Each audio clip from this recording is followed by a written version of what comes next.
రైతుల ఆదాయాన్ని రెండింతలు చేస్తామని చెప్పి నరేంద్ర మోడీ గారు మాట ఇవ్వడం జరిగింది. కానీ చివరికి అదానీ, అంబానీ, అమెజాన్ ఒత్తిడిలకు, కార్పొరేట్ కంపెనీలకు లొంగిపోయిన ఎన్డీఏ ప్రభుత్వం రైతు వ్యతిరేక 3 నల్ల చట్టాలను తీసుకొచ్చి శాశ్వతంగా రైతులను తమ భూముల్లోనే కార్పొరేట్ కంపెనీలకు బానిసలుగా కట్టబెట్టాలనే ప్రయత్నం చేస్తే లక్షలాది మంది రైతులు ఢిల్లీ సరిహద్దుల్లో 16 నెలలు వీరోచితంగా పోరాటం చేసి ప్రభుత్వం మెడలు వంచి ఆ చట్టాలు వెనక్కి తీసుకోవడమే కాదు, యావత్ రైతాంగానికి నరేంద్ర మోడీ గారు పార్లమెంట్ సాక్షిగా క్షమాపణ చెప్పాల్సిన పరిస్థితులు వచ్చినాయి. అదేవిధంగా నరేంద్ర మోడీ గారు స్విస్ బ్యాంకులో లక్షలాది కోట్ల రూపాయల నల్లధనం ఉంది. ప్రధానమంత్రి బాధ్యత చేపట్టిన 100 రోజుల్లోనే స్విస్ బ్యాంకులో ఉన్న నల్లధనాన్ని మొత్తం తీసుకొచ్చి జన్ ధన్ ఖాతాలో ప్రతి పేదవాడికి 15 లక్షల రూపాయలు ఖాతాలో వేస్తా అన్నాడు. 10 సంవత్సరాలు అయిపోయింది, 10 పైసలు కూడా ఈ రోజు వరకు ఎవరి ఖాతాలో వేయలేదు. జన్ ధన్ ఖాతాలు దాదాపుగా 40 కోట్లు తెరిచినామని గొప్పగా చెప్పుకునే ఎన్డీఏ ప్రభుత్వం, నరేంద్ర మోడీ గారు చిల్లి గవ్వ కూడా ఏ పేదవాడి ఖాతాలో వేయకుండా ఈరోజు దేశాన్ని మోసం చేసిండ్రు. ఆనాడు 410 రూపాయలు ఉన్న సిలిండర్ ఈనాడు 1200 రూపాయలకు ధర పెంచి ఈరోజు ప్రజల్ని, మధ్యతరగతి, దిగువ తరగతి పౌరులను దోసుకుంటున్నారు. ఆనాడు 55 రూపాయలు డీజిల్, 55 రూపాయలు పెట్రోల్ ఉన్నది, ఈరోజు 110 రూపాయలకు పెరిగింది. ఆ రోజు 50 రూపాయలు ఉన్న డీజిల్ ఈరోజు దాదాపుగా 100 రూపాయలకు పెరిగింది. ఆ రోజు 80 రూపాయలు ఉన్న మంచి నూనె ఈరోజు 180 రూపాయలు అయ్యింది. కందిపప్పు కూడా 180 రూపాయలు అయ్యింది. సామాన్యుడు బ్రతకలేని విధంగా నిత్యావసర వస్తువుల ధరలను విపరీతంగా పెంచిండ్రు. జిఎస్టీ పేరు మీద దోపిడీ చేయడమే కాకుండా చేనేత పరిశ్రమ నుంచి కుటీర పరిశ్రమల వరకు జిఎస్టీ పన్నులు విధించి దోపిడీకి పాల్పడుతుంది కేంద్ర ప్రభుత్వము. భక్తులము అని చెప్పుకునే భారతీయ జనతా పార్టీ చివరకు అగరబత్తీలను కూడా వదలేదు జిఎస్టీల నుంచి. వాళ్ళు నమ్మే దేవుడికి కనీసము అగరబత్తీలు పెట్టడాన్ని కూడా జిఎస్టీ నుంచి మినహాయింపు ఇవ్వలేదు. శ్రీశ్రీ గారు చెప్పినట్టు అగ్గిపెట్టే సబ్బు పిల్ల ఏది కూడా కవితకు అనర్హం కాదు, కుక్క పిల్ల కవితకు అనర్హం కాదని శ్రీశ్రీ గారు చెప్పినట్టు ఈరోజు నరేంద్ర మోడీ గారి ప్రభుత్వంలో అగ్గిపెట్టే సబ్బు బిల్ల, అగరబత్తి కూడా జిఎస్టీ బారి నుంచి తప్పించుకోలేదు. చివరికి చిన్నపిల్లలు చదువుకునే, రాసుకునే పెన్సిల్, రబ్బర్ మీద కూడా జిఎస్టీ పన్ను విధించి పేదలు చదువుకోని పరిస్థితులు ఈరోజు నరేంద్ర మోడీ గారి పరిపాలనలో కల్పించిండ్రు. ఇట్లా చెప్పుకుంటూ వెళ్తే ఈ ప్రభుత్వం యొక్క దోపిడీని ఎన్ని రోజులైనా చెప్పొచ్చు. ఇదే కాకుండా ఇంకొక ముఖ్యమైన అంశం నేను గుర్తు చేయదలుచుకున్నా. 1947 15 ఆగస్టు నుంచి 2014 వరకు దాదాపుగా 67 సంవత్సరాలు 14 మంది ప్రధానమంత్రులు చేసిన అప్పు 55 లక్షల కోట్లు. 2014 నుంచి 2024 వరకు నరేంద్ర మోడీ గారు ఒక్కరే చేసిన అప్పు 113 లక్షల కోట్లు. 14 మంది ప్రధానమంత్రులు చేసిన అప్పు కంటే ఒక్క నరేంద్ర మోడీ గారే మోర్ దాన్ డబుల్, రెండింతల అప్పులు చేసిండు. ఈరోజు దేశం మీద ఉన్న అప్పుల భారము 168 లక్షల కోట్లు.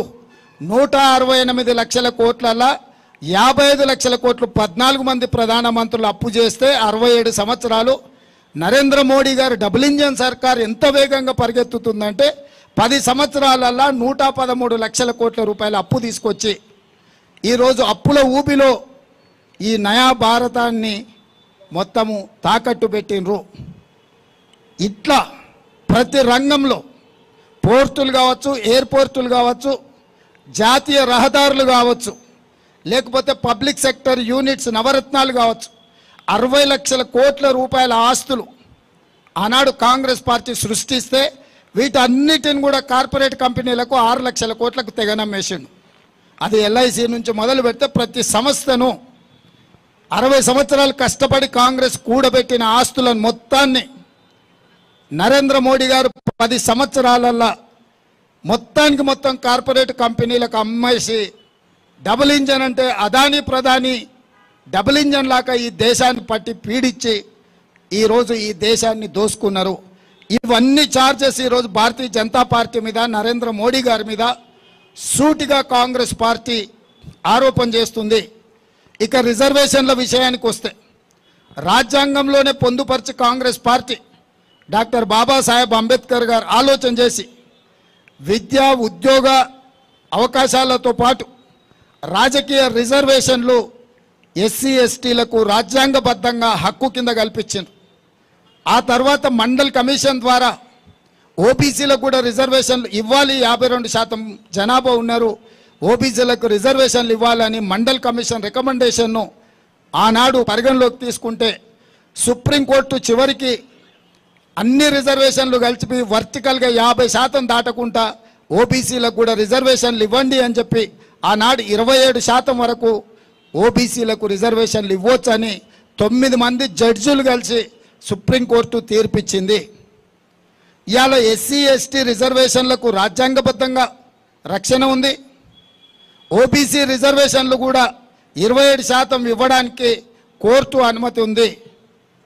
ఇక్కడే భారతీయ జనతా పార్టీ కుట్ర చేస్తుంది. ఎస్సీ ఎస్టీలు ఓబీసీలు దేశంలో ఉన్న వాళ్ళు అప్రమత్తంగా ఉండాలి. ఆర్ఎస్ఎస్ యొక్క భావజాలము, బీజేపీ యొక్క విధానము ఈ దేశంలో ఉన్న రిజర్వేషన్లను రద్దు చేయడమే. భారతీయ జనతా పార్టీ ఆర్ఎస్ఎస్ యొక్క ఎజెండాను గతంలో అమలు చేసింది. ట్రిపుల్ తలాక్ కావచ్చు, 370 ఆర్టికల్ కావచ్చు, నోట్ల రద్దు కావచ్చు, యూనిఫామ్ సివిల్ కోడ్ కావచ్చు, సిటిజన్ అమెండ్మెంట్ యాక్ట్ కావచ్చు, వీటన్నిటినీ ఆర్ఎస్ఎస్ యొక్క ఆలోచనను విధానాన్ని భారతీయ జనతా పార్టీ ఒక లోక్సభ రాజ్యసభలో అన్ని రకాల ఒత్తిడులు తీసుకొచ్చి ప్రతిపక్షాలను లొంగం తీసుకొని వాటన్నిటిని కూడా రద్దు చేసుకుంటూ పోయినరు. ఇది గత చరిత్ర మన కళ్ళ ముందు సజీవ సాక్షిగా నిలబడ్డది. 370 రద్దు కావచ్చు, నోట్ల రద్దు కావచ్చు, జిఎస్టీ విధానం కావచ్చు, కామన్ సివిల్ కోడ్ కావచ్చు, యూనిఫామ్ సివిల్ కోడ్ కావచ్చు, సిటిజన్ అమెండ్మెంట్ యాక్ట్ కావచ్చు, ఇట్లాంటివి అన్నిటిని కూడా ప్రతిపక్షాలు అభ్యంతర పెడుతున్న రైతు వ్యతిరేక నల్ల చట్టాలు కావచ్చు, వీటన్నిటిని ప్రతిపక్షాలు అన్ని గోల పెడుతున్నా పోరాటం చేస్తున్నా కూడా ఈ ప్రభుత్వం రద్దు చేసింది. ఇక వారు రద్దు చేయకుండా మిగిలింది ఎస్సీ ఎస్టీ ఓబీసీ రిజర్వేషన్లు. వాళ్ళు ఆఖరి యుద్ధం ప్రకటించారు ఈ రాజ్యాంగం మీద. ఆ ఆఖరి యుద్ధమే ఎస్సీ ఎస్టీ ఓబీసీ రిజర్వేషన్ల రద్దు. ఈ ఎస్సీ ఎస్టీ ఓబీసీ రిజర్వేషన్లు రద్దు చేయాలంటే 400 సీట్లు కావాలి. 2/3 మెజారిటీతోని లోక్సభ రాజ్యసభలో ఈ బిల్లును ఆమోదింపజేసి అన్ని రాష్ట్రాల మీద ఒత్తిడి తీసుకొచ్చి రిజర్వేషన్లను రద్దు చేయడానికి భారతీయ జనతా పార్టీ కుట్ర చేస్తుంది. 1925 సంవత్సరంలో మొదలుపెట్టిన ఆర్ఎస్ఎస్ 100 సంవత్సరాలు పూర్తయ్యే లోపల ఈ దేశంలో రిజర్వేషన్లను రద్దు చేస్తామనే విధానాన్ని ఆర్ఎస్ఎస్ తీసుకున్నది. 2025కు 100 సంవత్సరాలు ఆర్ఎస్ఎస్ ఆవిర్భవించి పూర్తి కాబోతుంది. కాబట్టి రిజర్వేషన్లను రద్దు చేయాలన్న పట్టుదలతోని ఆర్ఎస్ఎస్ ఉన్నది. ఆర్ఎస్ఎస్ పెద్దలు చాలా సందర్భాలలో రిజర్వేషన్ల రద్దు విధానాన్ని ప్రస్తావించారు. చాలామంది బీజేపీ ఎంపీలు కూడా ఎస్సీ ఎస్టీ ఓబీసీ రిజర్వేషన్ల రద్దును ప్రస్తావించారు. అందుకే ఈరోజు మోడీ గారు మొండిగా వ్యవహరించైనా సరే 2/3 మెజారిటీ సాధించడం, 400 సీట్లు అబ్ కీ బార్ 400 పార్ అనే స్లోగన్తో 400 సీట్లు తీసుకొచ్చి ఈ దేశంలో కాంగ్రెస్ పార్టీ డాక్టర్ బాబాసాహెబ్ అంబేద్కర్ ఇచ్చిన రాజ్యాంగం యొక్క హక్కును ఎస్సీ ఎస్టీలకు ఓబీసీలకు రద్దు చేసేయాలనే కుట్ర జరుగుతుంది. ఈరోజు నేను ఎస్సీ ఎస్టీ ఓబీసీ మిత్రులకు నేను విజ్ఞప్తి చేస్తున్నా. ఈ దేశంలో కాంగ్రెస్ తెచ్చిన రిజర్వేషన్ల వల్ల కోట్లాది ఉద్యోగ ఉపాధి అవకాశాలు మీకు వచ్చినాయి. ఈరోజు బీజేపీ వాటిని రద్దు చేయబోతుంది. మీరు ఓటేస్తే ఆ ఓటు బలంతో మీ రిజర్వేషన్లు రద్దు చేయాలని ఈరోజు బీజేపీ కంకణం కట్టుకొని బయలుదేరింది. ఇదే కాకుండా ఆనాడు 52% మండల్ కమిషన్ ఓబీసీ రిజర్వేషన్లు ఇవ్వండి అని రికమెండ్ చేస్తే సుప్రీంకోర్టు ఏమన్నదంటే ఎస్సీ ఎస్టీ రిజర్వేషన్లకు రాజ్యాంగమైన హక్కు ఉంది, ఓబీసీల జనాభానే లేదు కాబట్టి మీరు ఏ రకంగా 52% అనేది నిర్ధారిస్తారు? ఒకవేళ వర్టికల్గా హారిజాంటల్గా 50% రిజర్వేషన్లు దాటాలి అంటే ఓబీసీ జనాభాలు లెక్కించండి. జనాభా యొక్క లెక్కల్ని పూర్తిగా అధికారికంగా ప్రకటించిన తర్వాత 50% రిజర్వేషన్లను దాటి కూడా మీరు ఇవ్వచ్చు అని సుప్రీంకోర్టు చెప్పింది. అందుకే రాహుల్ గాంధీ గారు స్పష్టంగా ఈ దేశాన్ని ఎక్స్రే తీస్తాము, ఈ ఎక్స్రేలో ఓబీసీలో ఉన్న కులాలు ఉపకులాలను అన్నిటినీ లెక్కించి వాళ్ళ జనాభాను మొత్తం లెక్కబెట్టి జనాభా దామాష ప్రకారం రిజర్వేషన్లు మేము పెంచుతామని కాంగ్రెస్ పార్టీ విస్పష్టమైన విధానం తీసుకొని రాహుల్ గాంధీ గారు స్పష్టంగా ప్రకటించారు. దీంతో బీజేపీ అప్రమత్తమై కుట్ర చేసి కాంగ్రెస్ ఒకవేళ అధికారంలోకి వస్తే ఓబీసీ జనాభా మొత్తం లెక్కగట్టి వాళ్ళ ఇప్పుడున్న 27% కూడా రిజర్వేషన్లు 50% వరకు పెంచడానికి అవకాశం ఉంది. అప్పుడు రిజర్వేషన్లు 50% దాటిపోయి 70-75% పెరగడానికి అవకాశం ఉంది. కాబట్టి దీన్ని మొదట్లోనే అడ్డుకోవాలని, ఈ రిజర్వేషన్లను రద్దు చేయాలని ఈరోజు కుట్ర జరుగుతుంది. ఆ రోజు ఇక్కడున్న మీడియా మిత్రులకు చాలామందికి తెలిసి ఉండాలి, మండల్ కమిషన్ అంశం ముందుకొచ్చినప్పుడు కమండల్ తీసుకొచ్చిండ్రు. అద్వానీ గారు రథయాత్ర తీసి దేశం మొత్తం మత విద్వేషాలను రెచ్చగొట్టి 2 జాతుల మధ్యలో పంచాయతీ పెట్టి మండల్ కమిషన్ అమలు కాకుండా ఆ రోజు బీజేపీ అడ్డుకున్నది. ఆ రోజు చాలా మీడియాలలో ప్రస్తావన వచ్చింది మండల్ వర్సెస్ కమండల్ అని. ఈరోజు కూడా రాహుల్ గాంధీ గారు ఓబీసీ జనాభాలను లెక్కించి వాళ్ళ నియామకాల విషయంలో వాళ్ళ నిధుల విషయంలో స్పష్టమైన గిరి గీయాలని ఏదైతే అనుకుంటున్నాడో, ఎస్సీ ఎస్టీ రిజర్వేషన్లు ఇచ్చి అమలు చేసిన కాంగ్రెస్ పార్టీ ఇప్పుడు ఓబీసీల పక్షాన నిలబడడంతో బీజేపీ కుట్ర చేసి ఈ ఎన్నికల్లో కాంగ్రెస్ మీద విష ప్రచారం చేసి ఎట్లయినా నెక్కి రిజర్వేషన్లను రద్దు చేయాలనుకుంటున్నారు.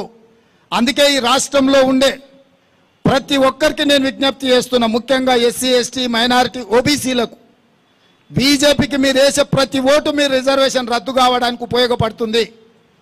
బీజేపీ ఒక్క సీటు గెలిచినా మీ హక్కులను కాలరాయడానికే ఆ బలము ఉపయోగపడుతుంది. మీరు ఆలోచన చేసి నిర్ణయం తీసుకోండి. ఇవాళ మరి రిజర్వేషన్లనే రద్దు చేయాలనుకుంటున్న బీజేపీకి కొంతమంది వర్గీకరణ విషయంలో పోరాటం చేస్తున్న వాళ్ళు ఏ విధంగా మద్దతు ఇస్తారో నాకైతే తెలీదు. అసలు ఉన్న కొండ నాలుకకు మందేస్తే ఉన్న నాలుక ఊసిపోయిందని మీరు తాత్కాలికమైన స్థానిక రాజకీయ లబ్ధి కోసం ఏదైనా మీరు బీజేపీకి మద్దతు ఇస్తే ఇది 100% రిజర్వేషన్ల రద్దుకు దారితీస్తుంది.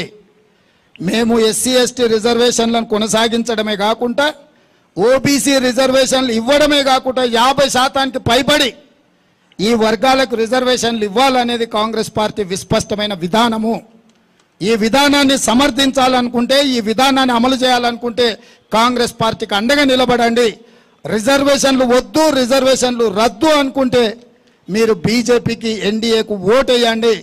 నరేంద్ర మోడీ గారు ఏ వ్యవస్థల్ని లెక్క పెట్టేటోడు కాదు. మీరు చూసిండ్రు 370 ఆర్టికల్ రద్దు చేసినప్పుడు, లేకపోతే యూనిఫామ్ సివిల్ కోడ్ విషయంలో కానీ, కామన్ సిటిజన్ అమెండ్మెంట్ యాక్ట్ విషయంలో కానీ, జిఎస్టీ విషయంలో కానీ, నోట్ల రద్దు విషయంలో కానీ వాళ్ళు చెయ్యాలనుకుంటే ఎంత దురాగతానికైనా పాల్పడతారు భారతీయ జనతా పార్టీ నాయకులు. కాబట్టి తెలంగాణ ప్రజలంతా అప్రమత్తంగా ఉండాలి. ఈ ఎన్నికలు రెఫరెండం రిజర్వేషన్లు ఉండాలన్నా, రిజర్వేషన్లు రద్దు కావాలన్నా అనే రెఫరెండంగా ఈ దేశంలో ఎన్నికలు జరుగుతున్నాయి. కాంగ్రెస్ పార్టీ రిజర్వేషన్లు ఉండాలి అనుకుంటుంది, ఎస్సీ ఎస్టీ ఓబీసీ మైనారిటీలకు అండగా నిలబడాలి అని కాంగ్రెస్ అనుకుంటుంది. వీటిని రద్దు చేయడం ద్వారా వాళ్ళ హక్కులను కాలరాయాలని బీజేపీ అనుకుంటుంది.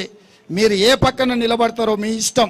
గత 10 సంవత్సరాల ప్రభుత్వ వైఫల్యాలు ఒక పక్కన, భవిష్యత్తులో అమలు చేయబోయే కుట్ర ఇంకొక పక్కన. ఈ నేపథ్యంలో ఎన్నికలు జరుగుతున్నాయి. అందుకే మేము స్పష్టంగా తెలంగాణ రాష్ట్రంలో 14 సీట్లు గెలిపించండి. ఈ రిజర్వేషన్లను కాపాడే బాధ్యత, ఈ రిజర్వేషన్లను పెంచే బాధ్యత కాంగ్రెస్ పార్టీ తీసుకుంటుందని చెప్పి ఈ సందర్భంగా తెలియజేస్తున్నా. ధన్యవాదములు ముఖ్యమంత్రి గారికి. పెద్దలు చెప్పినట్టుగా రిజర్వేషన్ కావాలనుకునే ప్రతి ఓటరు కాంగ్రెస్ పార్టీకి వేయాల్సిందిగా విజ్ఞప్తి చేస్తూ ఈ కార్యక్రమానికి వచ్చేసిన పాత్రికేయులకి, కాంగ్రెస్ నాయకులకి, కార్యకర్తలకి, మంత్రులకి అందరూ కూడా ధన్యవాదములు.